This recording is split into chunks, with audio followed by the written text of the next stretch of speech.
What up, YouTube? Big Lou tapping on in with what it do with Big Lou NFZR2. No Fly Zone Ricans 2.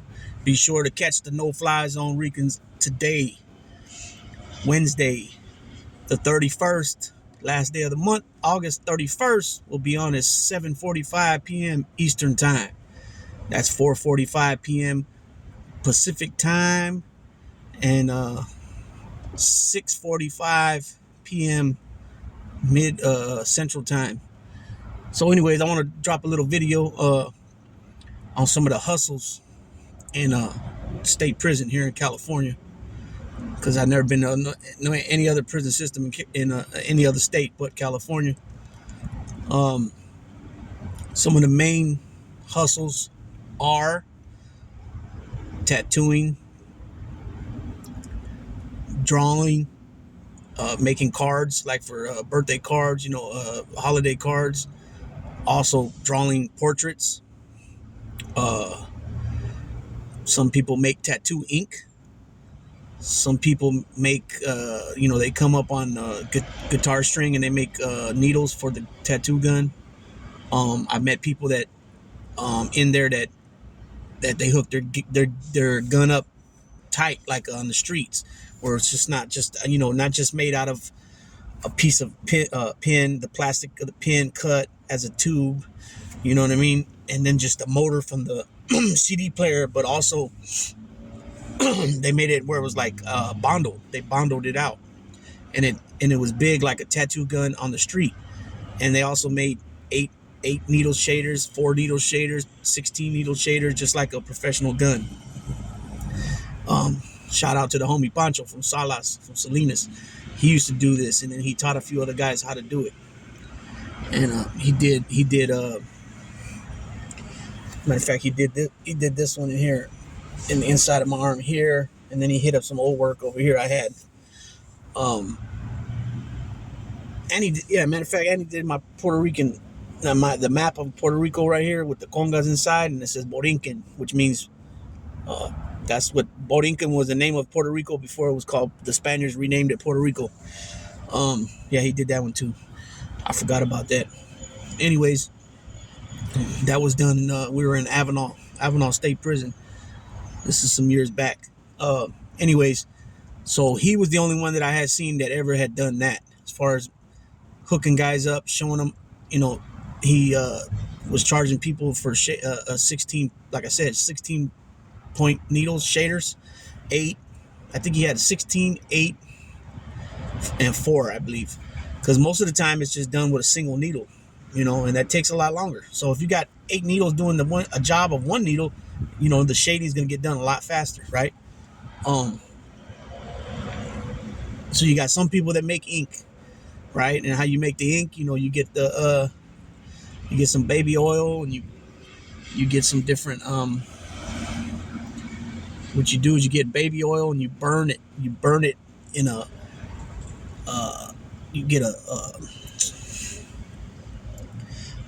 brown paper bag that you get from canteen. When you go to canteen, and they make a wick inside, and it has the baby oil, and you're burning the baby oil, and then it the next day or a few hours later, I don't know how long it really actually takes, but you take the bag and you scrape all the soot off the side of the bag, which is all the the soot is the burnt, everything that burnt from the baby oil. And then some people will put a little bit of water with it, sometimes with a little bit of shampoo. I think I've even seen toothpaste with it, if I remember correctly. And you can sell that, little bottles, a couple bucks a piece. You know what I mean? Some people do that. Okay, I already covered tattooing. I already covered drawing. Like I said, cards, birthday cards, and all that. People also make things out of soap. Like they carve things out of soap. Some guys make picture frames out of the chip bags. They make picture frames. They make little boxing gloves. They can make little booties, like the shoes for the babies, the booties, out of the chip bags. You got guys that also, they'll draw on handkerchiefs. which we call in Spanish pañuelos. The real word is pañuelos, but we say paños for short. That means handkerchief. Um, also, also, the hats, like the hats will be gray. You can only get white and gray hats, and then no black. And then what'll happen is they can draw on it. You know what I mean? Some people do that too. Um, you got guys that'll, if they're porters, building porters, they got access to more bars of soap, bleach, disinfectant, toilet paper. They might sell stuff like that. You know what I mean? You got guys that work in the kitchen. You got guys that work in the kitchen, and they'll get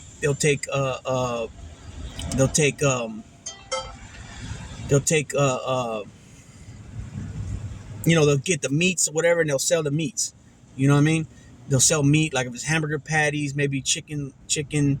Um, Sometimes we'll have some type of mush, but it'll have pieces of chicken in it, big chunks, and they'll fish that stuff out, and they'll make big sacks of it and sell it. You know what I mean? You got that. Also, if they got access to cheese, they'll sell the cheese. If you got access to the sugar, a lot of people make wine as their hustle, so they need the sugar.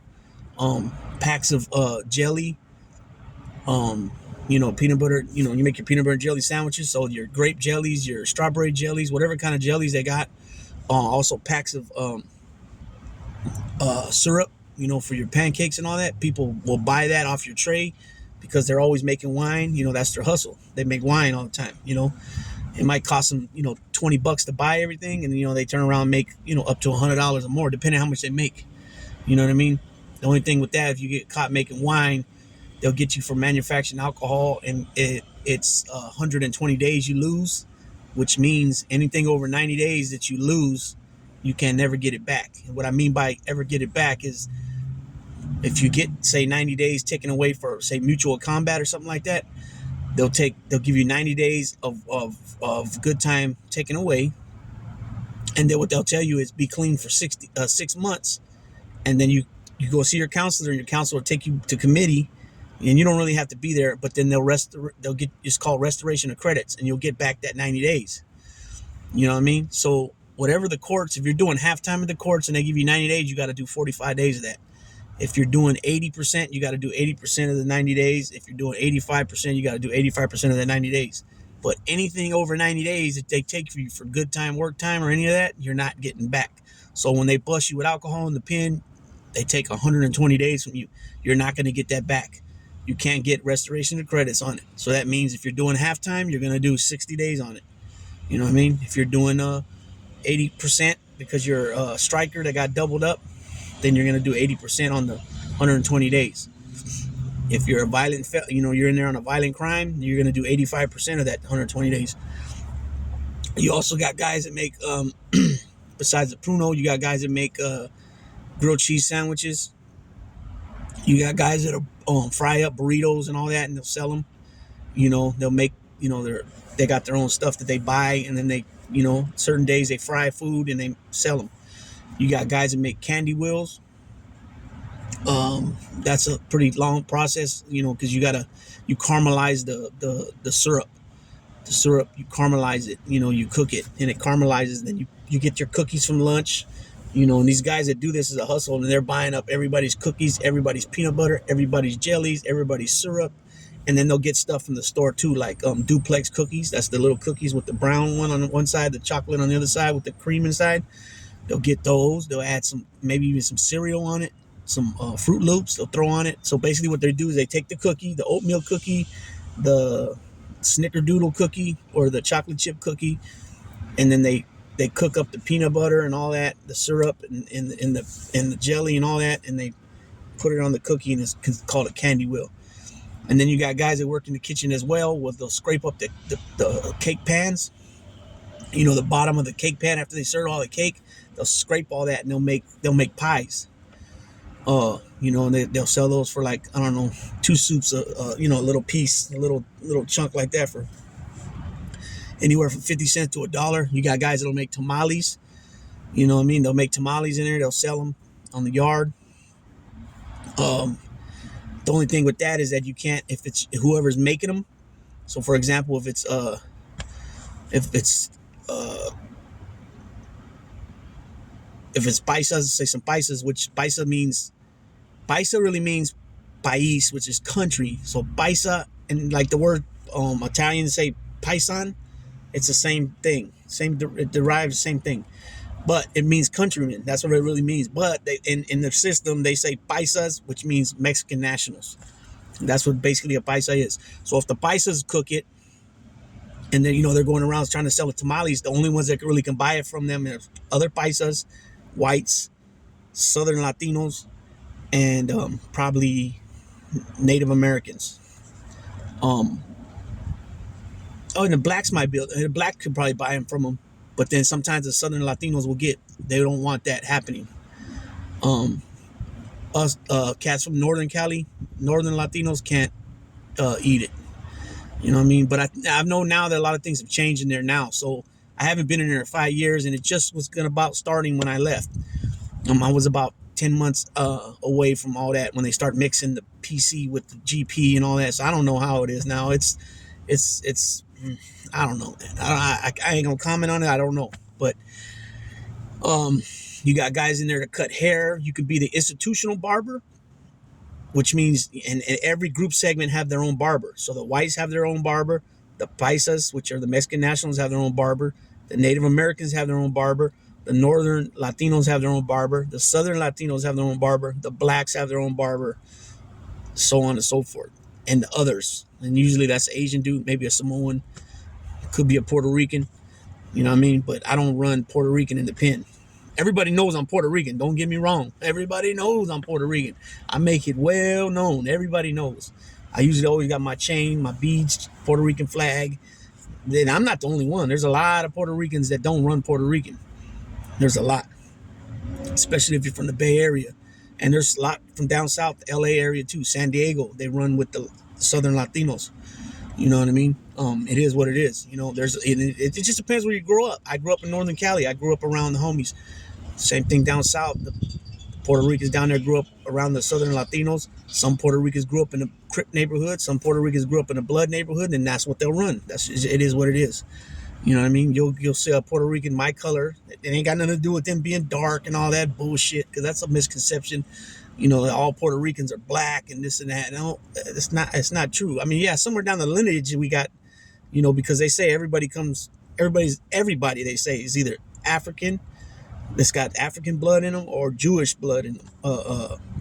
I guess Jewish you would call it. Just think about it. The Bible, they say all the tribes, Ishmael and all the names from this tribe, that tribe. So there it is, there, peoples. But So what was I saying? I forgot. So yeah, so the hustles you got. The barber. So the barber, when you're the institutional barber, you got a box that you carry around with you. You take it to your cell with you, but you can't open it. It's got a lock on it. It's got a padlock on it. So, excuse me. So when you go to the buildings to go cut people's hair, you get to go in. The cops are not going to tell you, oh, you got to wait for inline. You're working. Those are your work hours. So when you go up to the door and you hit that intercom, you say, hey, barber, the white barber, right? Or whatever. The northern barber's here. The southern barber's here. The black barber's here. Boom. They pop the door, let you in. You go in there. Obviously, you're going to get a line of guys if, they need you to cut their hair.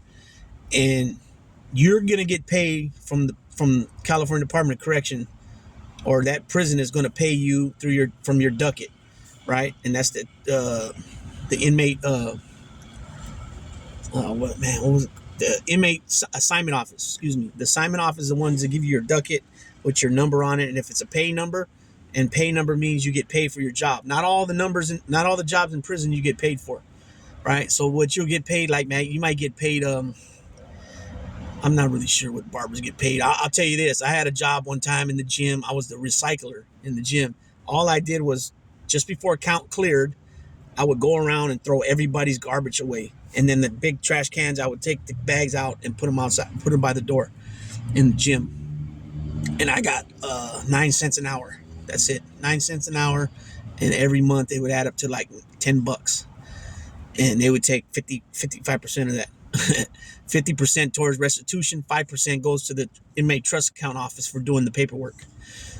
So barbers get, I want to say barbers get like maybe $25-$30 a month. That's it. But on top of that, you're gonna go ahead and charge these dudes. If they got money, you're gonna charge them like anywhere from 50 cents to $2 a haircut. You know what I mean? But some guys don't have nothing, so you can't really charge everybody. If they don't have nothing, you got to cut their hair. You know what I mean? People, you ain't supposed to be really charging your own peoples. That's the thing about it. Northern Latinos do not charge for nothing. If you're a homeboy and you do something for a homeboy, if it's haircuts, if it's tattooing on them, if it's drawing something for them, you don't pay them. It's not like they're gonna say, "Okay, I want this amount of money." Nah, that's not how it works. Now, if you want to bless them with something because you got it like that, that's on you. But I've never paid for a tattoo in my life in there. Never.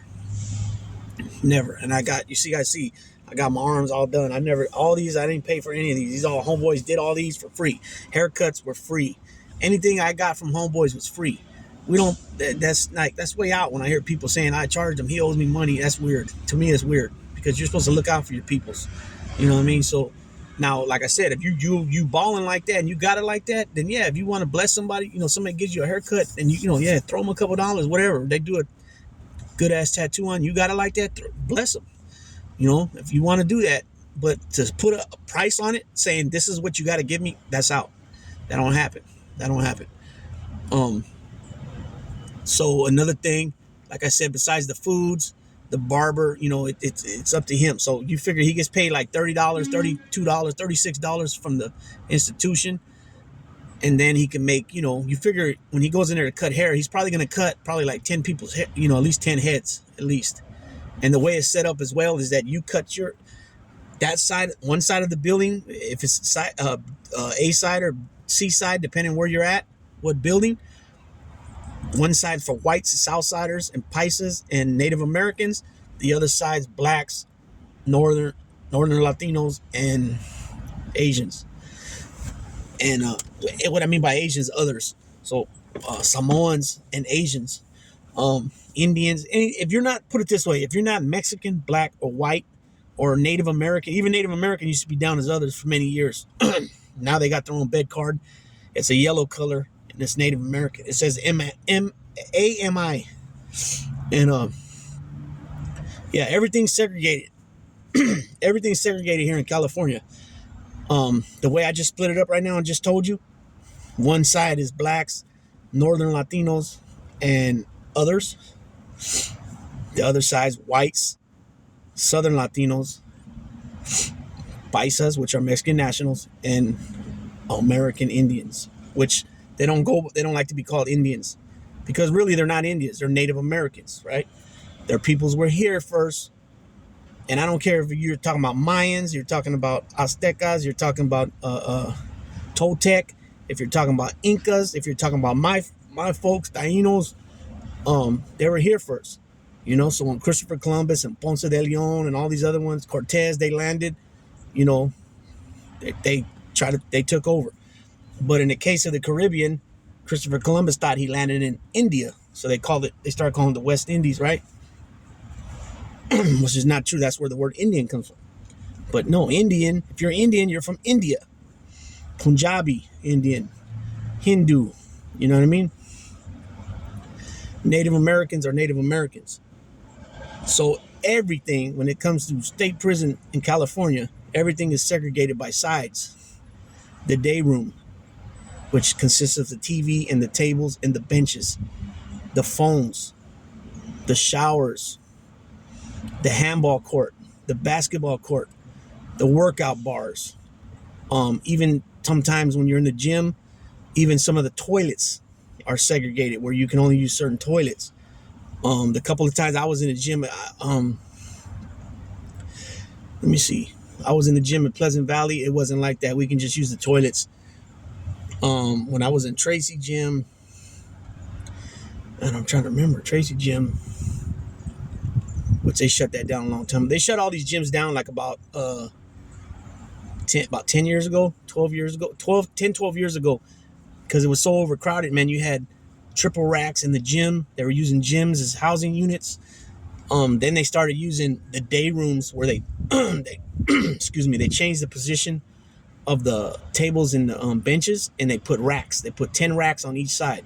10 racks, double racks on A side, and 10 racks, double racks on B side, or C side, excuse me.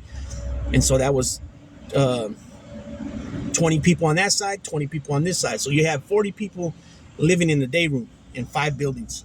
And then you had the gym full where it was all triple racks, except for the guys that had wheelchairs and stuff. They had double racks. You know what I mean? So it was like everybody knows, prison is big business. It's the biggest business there is in California and probably in the United States. You know, federal prison. And then they get cheap labor out of you. They got, you know, you heard Carlos in talk about oh man, I forgot the name of the thing where they work inside there. They work for the prison, you know, and they make a lot of money for the prison. They might be it might be a furniture factory, it might be something, you know, I forgot the name of it, but the state prison is called PIA, you know, and they do eyeglasses, optical, they do furniture, they got a metal fab, there's all kinds of different ones. There's bikes. Let me see what it's called. Inmate labor in federal prison.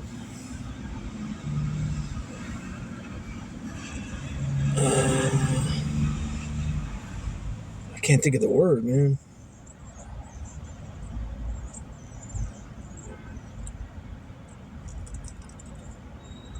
Unicor, he calls it, right? I think it's called Unicor. Yeah, I haven't found it here yet. I think it's called Unicor.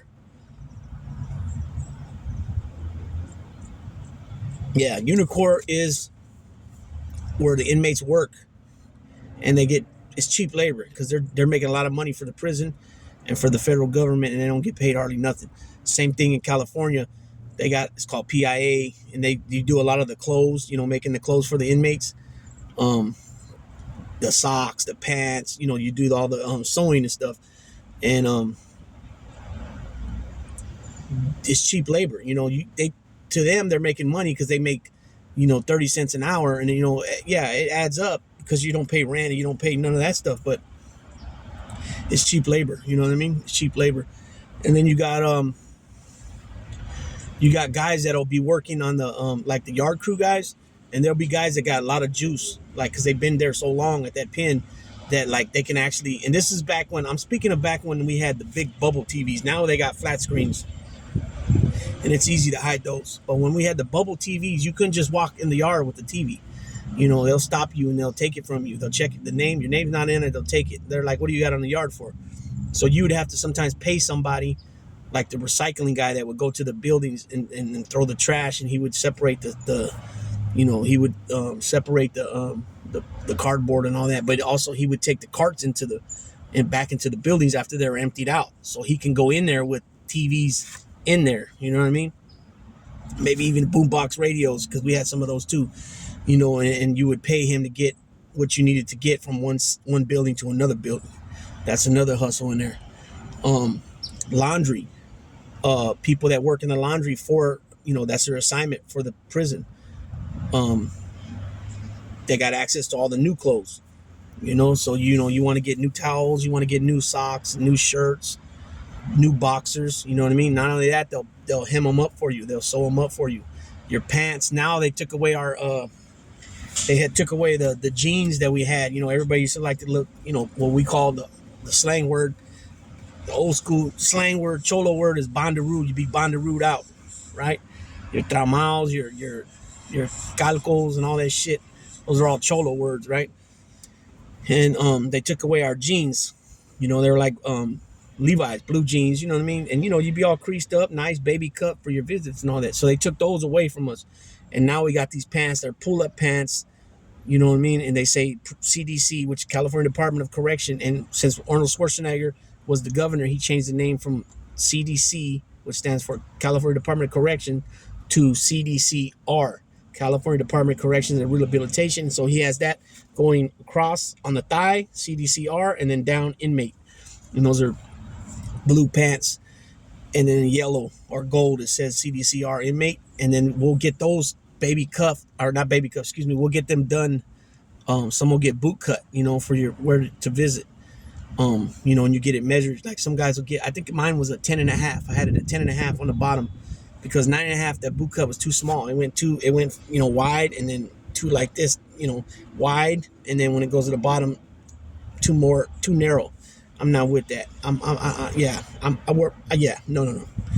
I wear long shorts still. I wear fucking, you know what I mean? I wear baggy pants, not baggy, but baggy compared to this style shit now. I'm OG. I don't fuck around. You know what I mean? My little fucking cojones and shit got to be breathing, player. There ain't none of that suffocating my package. You feel me? Nah, I'm over 300 pounds. I'm not no little young kid. Even I got a couple cousins of big kids and they're freaking wearing tight ass pants. I said, boy, you think about having kids later, man? You might want to loosen up that shit, man. You know what I'm saying? I say, hey, man, what you got to do? Lay down and fucking put them pants up?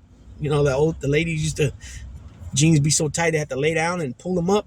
That's what I be hitting them with. They don't even know what the fuck I'm talking about when I say that. But anyways, but yeah, so laundry. So you pay somebody, you might give them for $1, they might give you 3 pairs of boxers, 3 t-shirts for $1. You know what I mean? You also buy sheets from them, brand new sheets.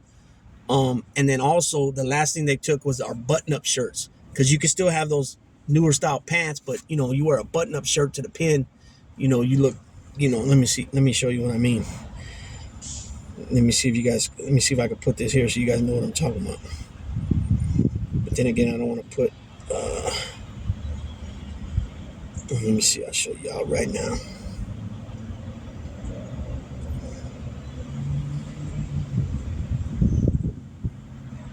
So you see me, that's me right there, right? In the visit, you see that button-up shirt I'm telling you about? So those shirts right there, the laundry got the access to see them. And so what happens is a lot of times when the cops would search guys' cells, when they would go to the hole or something, they would automatically throw this in the laundry bin. So then the laundry guys got action in finding these, and then what they do is they wash them good, and they iron them, and then they sell them, and they'll get like because these are obsolete now, they don't even make them no more. So you can get a good like I think at the time I bought that one for $2, $3, something like that. But you can get a little bit more, depending. Yeah, these ones you really can't see. Let me see. That's the same pin right there. That's me in the middle. That's the bald-headed guy was my barber, and he's the one that did my Oakland A's and my Golden State Warriors on my hands. And then the other dude is Smiley, the one I had shouted out earlier, and I showed you the tats in the inside of my arms. He's the one that did those. So that's us in the pen right there. We're locked up right there. That's like 2013, 2012. So anyways, so yeah, you can get those shirts for like, I think I paid the dude like $2, $3, and then a couple other OG cats that I knew, old bigger dudes that went home or they transferred to other pins, they gave me theirs because they were like size 60. Those shirts go by, sometimes you can find them 5X, 4X like that, and then sometimes they say 58, 60 in them. So I'm like I said, right now I'm like 310, but back then I usually weigh like 270, because I was working out, playing basketball every day, and I'm pretty, I like to wear my shit where it fits nice. You know what I'm saying? I don't want to be all fucking tight, but I'm old school, and I used to just button up the first button or sometimes the second button. You know what I mean? I'm everybody knows I'm Puerto Rican, but I dress like cholo kind of, back then. Especially when you're in the joint, you got that stigma, you're trying to be bad, whatever. But so yeah, so you get all your laundry for them guys, and then you could buy boots for visiting, just for visiting. I think the boots were like $5, I think $4 or $5. They give you your size, you know what I mean? Because you can't wear the boots on the yard, so you got to be real discreet with the boots. If you're ducking it like for yard crew or stuff like that, yeah, they issue you boots. But if you're not, they don't. It's you don't get boots. You know what I mean? And then the shoes they give you, your issue is a pair of Converse, the Chuck Taylors, the black ones.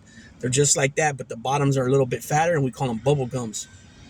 And they got a pair that's a low top, and then they got a high top pair. But the high top pair, I always just folded it down, and it looked clean like that to me. And you got to wear those to visiting. I've been to prisons though where you're allowed to wear your personal shoes. You know what I mean? It just depends what joint, what pin you're at. and who's running the yard there. As far as the captain and the lieutenant or the visiting sergeant, whoever's there running it, depends, because we've got away with it for a while, and then all of a sudden they put a smackdown on it, and we couldn't do it no more. I got acid reflux bad right now. So yeah, you get all your laundry from them. Your canteen. Sometimes it used to be real hard to get in canteen. So now, what you can do is once you meet the canteen workers, you either you meet them, you start doing business with them, and then when you turn because what happens is you turn your list in ahead of time. And when they collect the list, you turn them in. That way, they try to get everybody's boxes and their bags already ready. When you pull up there to get your order, everything's already ready. They're not pulling your order as you're there, unless it's open money. And so what you do is, like, for example, there was a guy named Hector, that I used to know in there, and there was a homie out of San Jose. He didn't charge me though. His name was I think it was Jesse. Man, I think it was Jesse. But what he did was he introduced me to the other guys in there because he was going home. He goes, look, Bodie, I'm going home in 2 weeks, 3 weeks, whatever it was. A month. It might have been a month. No, you know what? I take that back, because once you get 2 weeks to the house, you get a ducat that says S time on it. And what S time is basically you're on S time now, and that means your job you had, they took it from you. You're going to go home. S, I want to say, stands for safety. I'm not sure about that one. If anybody knows in California prison system, what's S time? The S stand for on S time. I know some pins, though, they won't even let you go outside. Your account shuts down. Your account closes, so you can't spend money in the store. But now a lot of that's changed, though, because now everything's on computer now. So 2 weeks at the house, you get a ducat. It says S time, and your assignment, you don't go to it no more. So he had to be at least 3 weeks at the house. So he introduced me to the other guys working in there. So now what I had to do was just put the initial of who it was. So if it was Hector, put an H, circle it. If it was, Zach, his name was. If it was Zach, put Z and then the circle over it. And then you leave them $2 open, $3 open. And what these guys were doing was they would buy things with that $3, and they'd put it in a pot, a Christian pot, for when guys would come with nothing that didn't belong to a group, gang, group segment. Because usually your peoples will take care of you when you come. As long as your paperwork checks out and you clear, they'll give you a care package. You know what I mean? With soap, with deodorant, shampoo. They'll give you some writing envelopes, some paper, a bowl, cup, all that type of stuff. If you don't have nothing. But these guys ran a Christian thing, so they would put, like I said, you leave $3 open, or if you're not going to spend all your money, then you just whatever, and they'll order the $3, and usually it's hygiene, unless they're doing real well on hygiene, and then they'll buy food. But they're real good dudes, man. They would look out. I've seen them a ton of times look out for people, so they weren't really burning nobody. So you know what? I don't have no problem with that. Paying a couple dollars to get in the store as quick as I can. When I say store, I mean canteen. Prison, we call it canteen. County jail is commissary. But you'll hear guys say commissary, but I can't. Commissary is county jail. Canteen is prison. I don't even say canteen. I would always say when I go to the store, or you hear some people say when I shop, I'll pay you when I shop. I would always say I got you when I go to the store. So yeah, you leave that $3 open for them. You don't even have to wait in line. They usually see you, and boom, you get called up there. When the homies were all in there, the homies would just handle it. They would just, you had another homie would go get in line for you.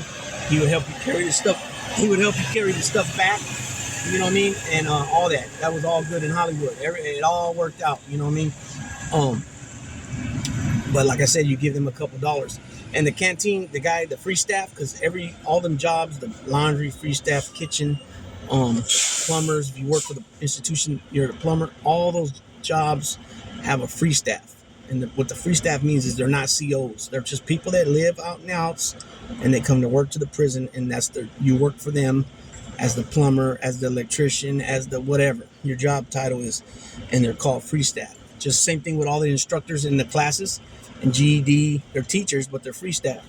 the welding class, the HVAC class, auto body class, whatever classes they got, they're free. They're called free staff, right? And a lot of them know what's going on. They know that, either like the canteen guy, he knows that people are doing that. You know what I mean? Get other people in there, and as long as it's not an issue where fights are starting over it, it's all good. You know what I mean? So you got those hustles. Another hustle is guys will watch, because the cops are not allowed to bring tobacco on the site, on the grounds.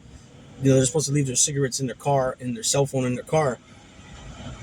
So a lot of these COs will chew while they're at work, chew tobacco. And you got guys that'll watch these guys throw the stuff away, and then they'll go in there and and they'll spit it like in a bottle, and they'll be like every little while they're or in a cup. And then these guys will go and get that stuff, dry it out, and then roll it up and sell cigarettes out of it.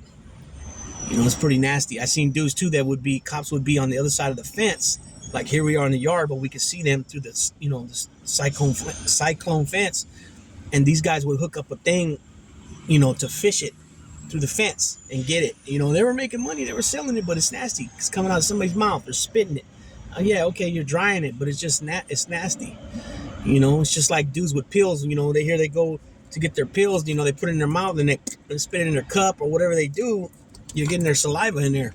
And that's the thing I never understood. It's just a crock of shit when guys would say, "Oh, you're a white man, or you're a Southern Latino.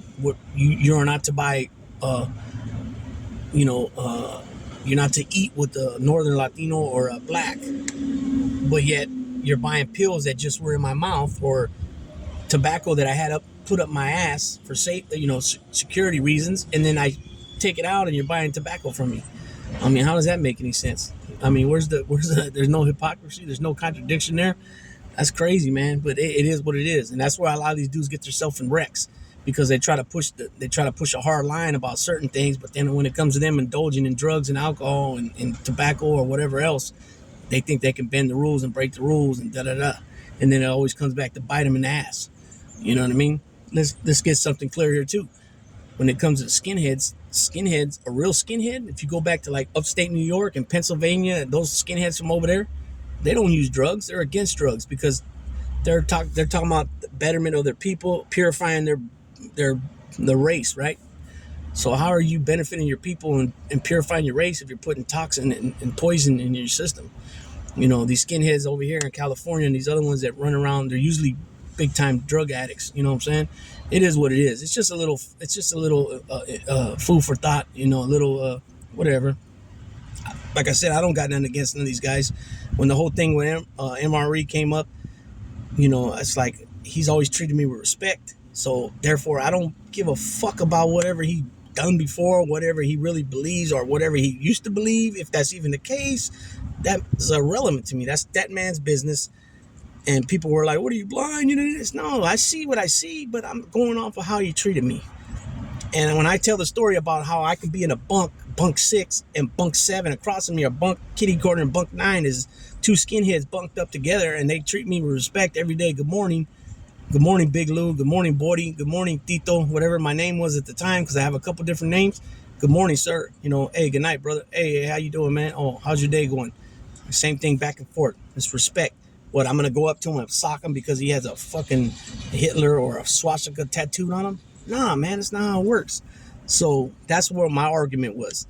The man always treated me with respect. He always treated Carlos. He always treated Nelson with respect. Other people of color, he always treated them with respect.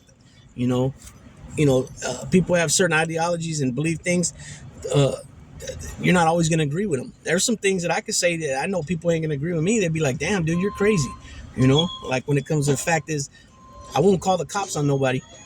Even if a child molester, if I find out this dude's a child molester, I'll probably beat the fuck out of him, hit him with something, knock his ass out, and then he's out, and the cops want to come get him. But I'm not going to call the cops, be like, "Hey, that's just me."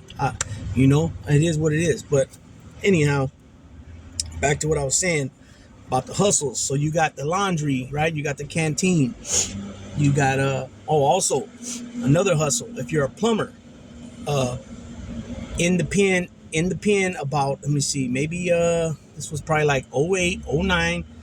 Arnold Schwarzenegger also made some changes because of the water. To save the water, he would only give, and keep in mind, you got two guys in a cell that's the size of a fucking bathroom, right? You would only get 3 flushes, and you're screwing yourself if you flush. So you get 3 flushes within 5 minutes. But technically, if you flush that toilet the third time within 5 minutes, you got to wait like a whole hour before you can flush it again. So really, you got 2 flushes, right? You got two guys in there, and you're forcing the guys to smell each other's shit. So what you got to do is there's different methods, to combat the smell, right? We get these little spray bottles like this, and people sell like Muslim oils and different things, and you can mix them with some water, shake them up, and you can spray them. And the bottles are things that they give you like for your nozzle, that type of deal. Okay. Also, what works is baby powder. You got your bottle of baby powder, and you just squeeze it a little bit, and a little bit of powder come out. That helps out a lot. So not to get too graphic, the best way to handle it when you go to the bathroom, and keep in mind too, you put your curtain up, so the curtains, you're on one side with your celly, and then you'll put a little cardboard in the window, about that high, and they already know when they see that you're using the restroom, or you could be doing something in there you're not supposed to, and you're trying to give the signal that you're using the bathroom not to bother you. So a cop might still try to go up and look on his tippy toes, depending on how tall he is. So anyways, the best thing to do is drop your load, maybe even wipe one time real good, and then flush, and then wipe a couple more times and get it over with and flush. You know what I mean? Because like I said, if you flush that third time within 3 minutes, you get penalized for an hour. And then if your celly got to use the restroom, then he's going to piss in there, or even shit in there, and then it's not going to go down. So that's going to build to the smell.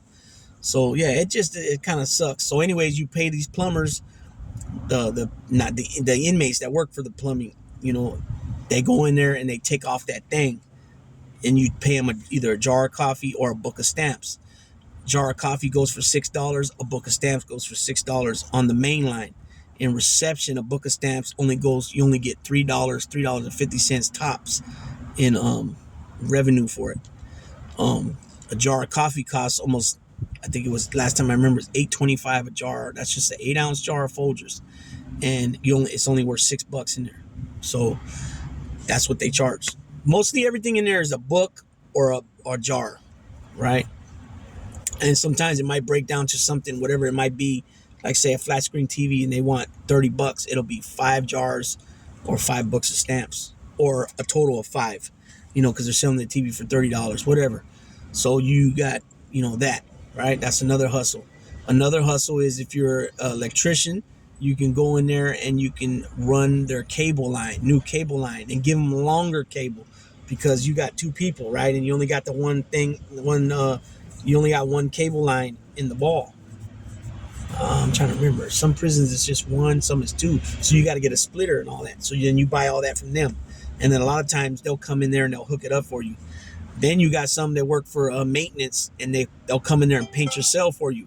You'll pay them like a book or a jar, and they'll paint your cell for you. Or sometimes they'll give you the supplies, you paint it yourself. You got some guys you can get wax from, and you can wax your floor, put a permanent wax on it.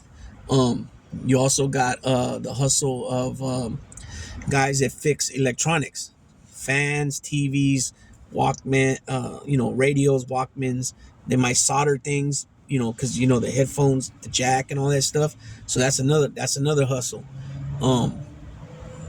You got to hustle guys that make that come up on things, like when their cellies leave, they give them maybe their extension cord, their hot pot.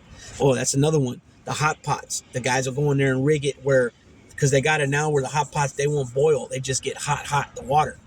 So you want your shit to boil. So you pay the guy, the electrician, and or the guy that in the building that fixes stuff, appliances, and he'll go in there, he'll bypass that where your thing will heat. But you got to watch out. You can't leave it sitting out like on your desk, because the fire marshals a lot of times will make rounds, and they know what to look for. So if they see your hot pot's been tampered with, they'll just take it. You know what I mean? And all those things, your hot pot, your TV, your fan, your battery charger for your batteries, your double and triple A batteries, your extension cord, your radio, your headphones, if you got the big ones, it's going to have your name and your last name and your CDC number on it. Okay, and it's on your property card. But a lot of times they don't come around with your property card. They'll just look at it. And if it looks like it's been bullshitted on, like not legit with their engraver, then they'll take it. So you want somebody that engraves your name that makes it look good, right? And that's another thing you can pay people. People will have do as a hustle. Um, there's also this guy I met named Frank. He was a lifer at the time. He had been down like 27, 28 years. He's out now. This dude was a good dude, man. He would get all these TVs in his building for guys that didn't have. And I swear to God, he had like 10, 15, maybe even 20 TVs in the building. And he had nowhere to put them. So, of course, he would find people that have no TVs and he would let them use the TV while they were there. Real good dude, man. He's a good dude. And he's from this area too, matter of fact. And so, you could do that too. If you have a TV, you can rent it out to somebody for like, $5 to $10 a month. You know what I mean? You can do that. Or you can, if say a celly's going home of yours, then they leave you their TV. Then you turn around and you start selling the things they left you, like their shoes. They don't fit you, so clean them up, sell them. Their shorts, they don't fit you, sell them. You get a couple bucks for all that stuff. A decent pair of shoes you can get anywhere from you can get up to $20 for them, depending on how clean they are. A pair of shorts, easy $2, $3, $4. If they're in good shape. Different workout shirts, if they're personal shirts, not state clothes, but personal stuff. You can get $1 here, $1 there for some tank tops. You can get, what I'm saying? So everything, like the extension cord. I left my extension cord, my homeboy from Modesto. I gave him, I split everything between my old celly and him. They were both lifers. One been down 41 years as of right now. The other one, since 96. I don't know if he's up still. He might be out now. But anyways, I had those big totes, the big containers, the see-through ones. I had 3 of those. So between the 2 guys, I left one with my celly and I gave one to him. My fan, one got my fan, one got my hot pot. I had a good, nice extension cord. I gave that to one. I had a lot of different stuff that I gave away. You know what I mean? You got to bless the people. You don't need to take the stuff home. You know what I'm saying? Stuff like that. I gave shorts away, all that stuff. You know what I mean? And then a lot of guys will turn around and sell it, but they don't need, and it helps them. You know what I mean? It is what it is. You got those hustles. You got gambling. I forgot about gambling. So you got pinochle, spades. You can gamble on pinochle. Usually though, they gamble on poker, stuff like that. Also tickets, football tickets. Where you also got squares, or you can just straight up pick your tickets, and then you pick a number for like the Monday night game. And if you tie with somebody, then they go off. If you say it's the Raiders and the 49ers playing Monday night game, you give them a number of, say, 75. And what that means is between the two teams, they scored 75 points. So if you tie with anybody, they look at the Monday game, the prediction you made for the combined score, and then whoever's got the closest one ends up winning, right? So they got that one. That's just a straight up ticket. And then they got the squares where you buy, it might be a buy-in of, they pull all the squares right there in front of you. You know what I mean? Everybody that's bought in, it might be, 50 cents a square, $1 a square. The more expensive you sell the squares, the more people you got in, the bigger the pot's going to be. You know what I mean? And then at the end of it, when whoever wins, whoever put it together, they get a percentage of it. Now I seen guys win like, $200 worth of commissary. You know what I'm saying? That's a pretty fat package, of food. You know what I mean? Noodles, freaking, obviously noodles, chips, summer sausages, pickles, squeezed cheese, mayonnaise, hot sauce, you know what I mean? Pork rinds, jerk pork, roast beef, all kinds of different stuff, man. And you can come up. You can come up pretty good. And then what else? That's pretty much it. I pretty much covered all the hustles. Oh, this one I didn't cover. Laundry. Guys will wash other people's laundries. Now I don't mean your drawers. I don't mean that. They won't wash that. But like, I got a tank top on now. They'll wash your tank tops, your shorts that you're wearing, like your athletic shorts, your basketball shorts. They'll wash those. They'll wash your t-shirts. They'll wash your sheets, your pillowcase. They'll do all that stuff. You know what I mean? But not your underwears, not your socks. You know what I mean?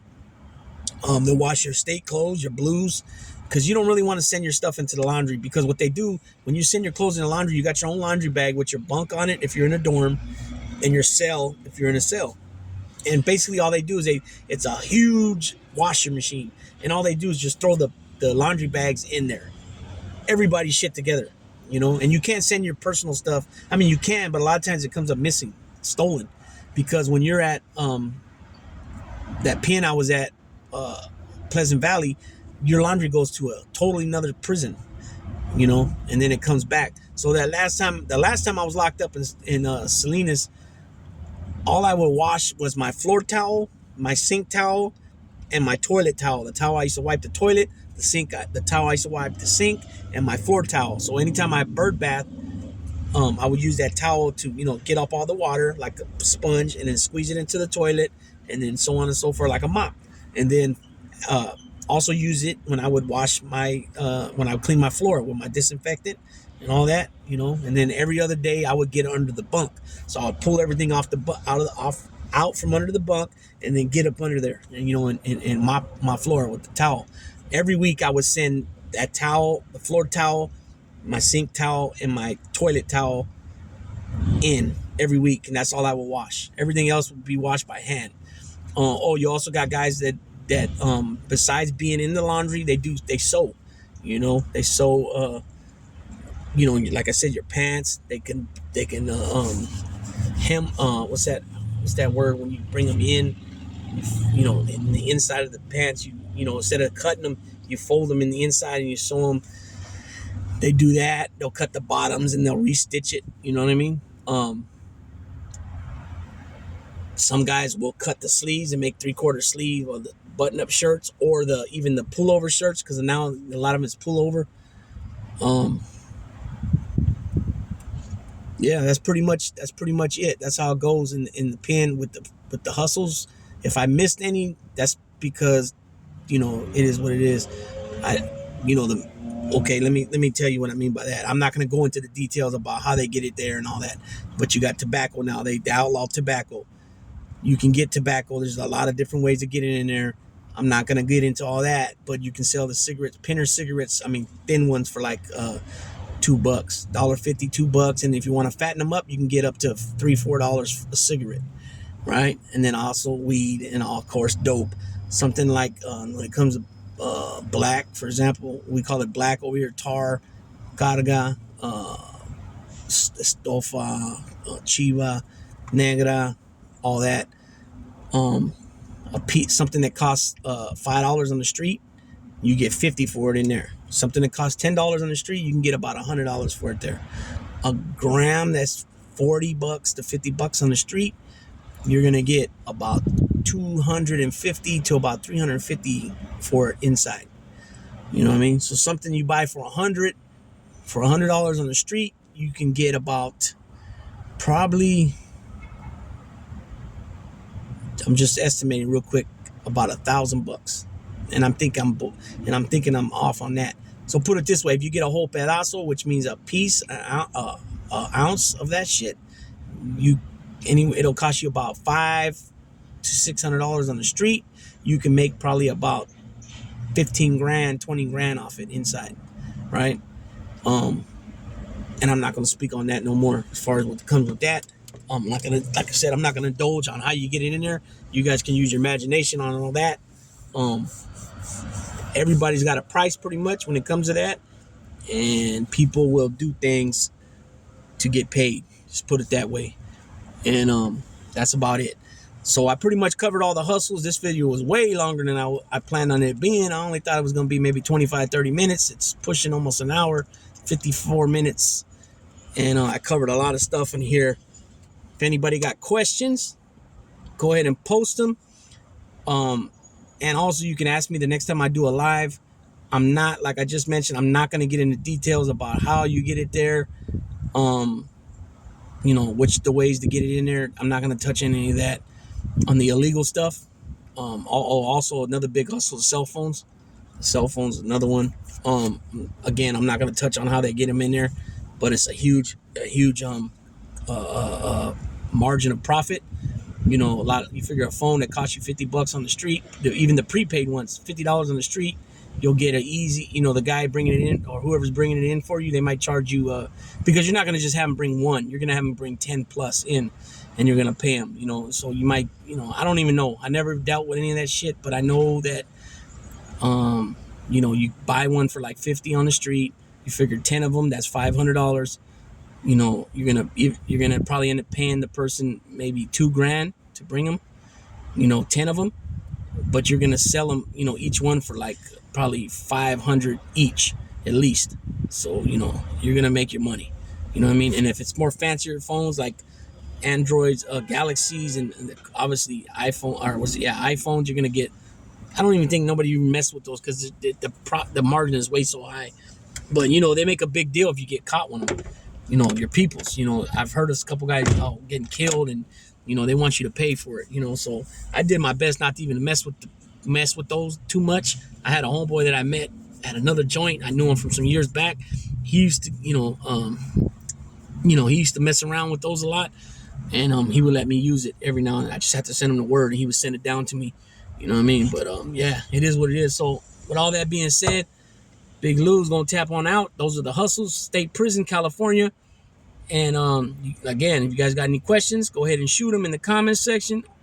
Also, feel free to hit me up in the live next time I do a live. If you guys haven't already, sub, like, and share to this channel. What to do with Big Lou NFZR2, which stands for No Fly Zone Ricans 2.